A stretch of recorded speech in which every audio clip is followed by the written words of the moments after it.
I think football is one of the great metaphors for life. You learn to give of yourself.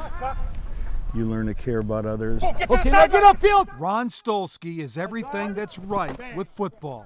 Last one. The Dean of Minnesota Coaches starts his 56th season this fall, the last 42 at Brainerd High School. His take on the game and his role Here it is refreshing. Not bad. I think a coach really gets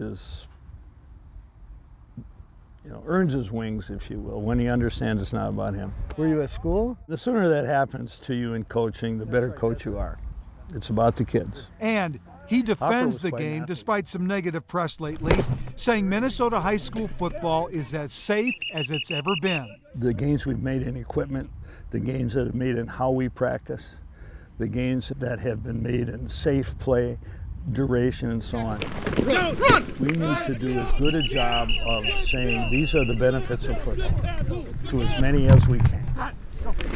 And then you create disciples who say, my son played. Stolski has certainly done that at Brainerd, Run with your eyes. where Ron is now coaching the grandchildren of former players.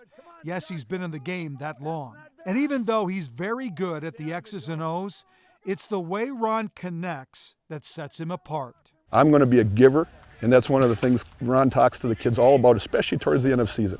Be a giver. You meet a former player on the street or maybe at some event in the Twin Cities, and they reach out their hand and they say, Coach, sometimes not nearly often enough you have a chance to be a part of something greater than yourself. And it begins with the belief that we can. Boom. Keeps you going. You can be a player, right? Ron Stolski is an English teacher by trade, and few can express in words the way Ron can. Good quickness today. On the night before his first ever practice at Brainerd in 1975, he wrote down what was in his heart. And so it begins. Years ago, they came from farm fields and two-story houses, lights twinkling in the morning quiet. Ruddy-faced boys with patches on their pants and sunburned faces.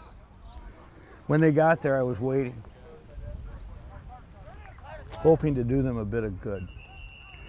Now, many, many, many games later, they still come. And when they get here, I'll be waiting. It will be that way, I fear, as long as there are lights in the morning quiet and breath in my soul. Why'd you write that? Because that's how I felt. Still feel like that now? Yeah.